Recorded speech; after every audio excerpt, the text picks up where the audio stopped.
The Planet of the Apes franchise has been going strong since the late 1960s, but it plays fast and loose with science according to one primatologist. Based on the Pierre Boulle novel, Planet of the Apes concerns an astronaut trapped on a strange world inhabited by intelligent primates who treat humans like animals. While the original novel was a bit of political satire, the 1968 film adaptation leaned heavily on the science fiction elements and launched a blockbuster film franchise that has continued on for decades. Even after the original series ended, prequels arrived years later to restart the series.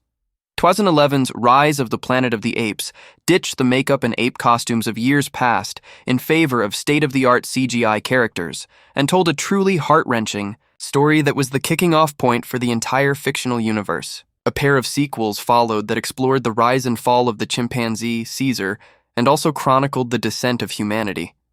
The modern Planet of the Apes movies may eschew the cheesiness of their predecessors, but that doesn't mean that they're entirely scientifically accurate either.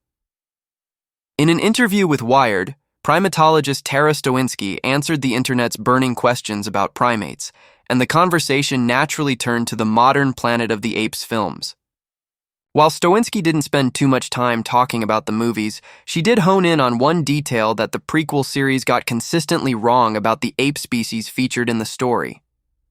Referencing the villainous Koba, who becomes the principal antagonist in Dawn of the Planet of the Apes, Stowinski mentioned that his behavior is wholly unlike the behavior of his species, bonobos.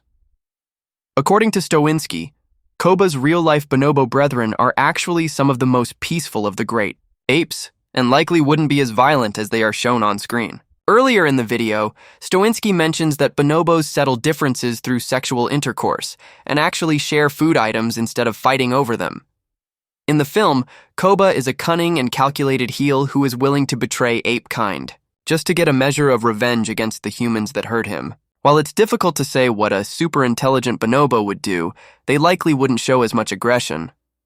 Though the primatologist wasn't impressed by the portrayal of Koba's species in the modern Planet of the Apes movies, she did have plenty of good things to say about how the films represented the other great apes. Caesar is the primary protagonist throughout the first 3 prequel films, and Stowinski noted that his behavior is rather close to how a real chimpanzee, pan troglodytes, would act within his own social hierarchy.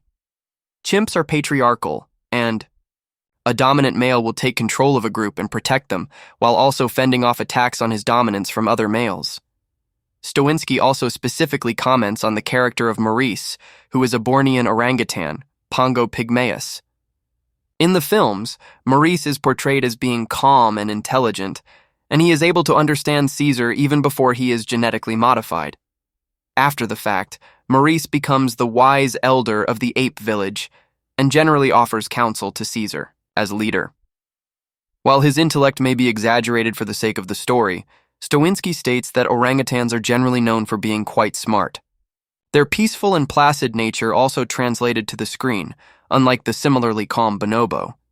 While Stowinski's expert comments about the accuracy of the Planet of the Apes movies are interesting, she specifically notes that the primates are all genetically modified. This bit of sci-fi lore completely wipes the slate clean and divorces the prequels from needing to be completely accurate to the actual science of primatology. Even though the movies still do a decent job of properly characterizing the various great ape species, it also gives itself an escape hatch by introducing the mind-altering chemical that made them so smart to begin with.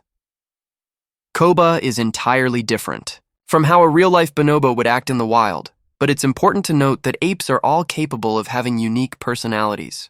While the average bonobo probably wouldn't be violent and vindictive, the writers also introduced a backstory for Koba that justified his revulsion toward humans. Koba's superior intellect comes with a cost, and it makes him cunning to the point of being dangerous to humans and other apes as well. This likely wasn't an attempt to make bonobos look dangerous, but to offer Caesar an emotional challenge.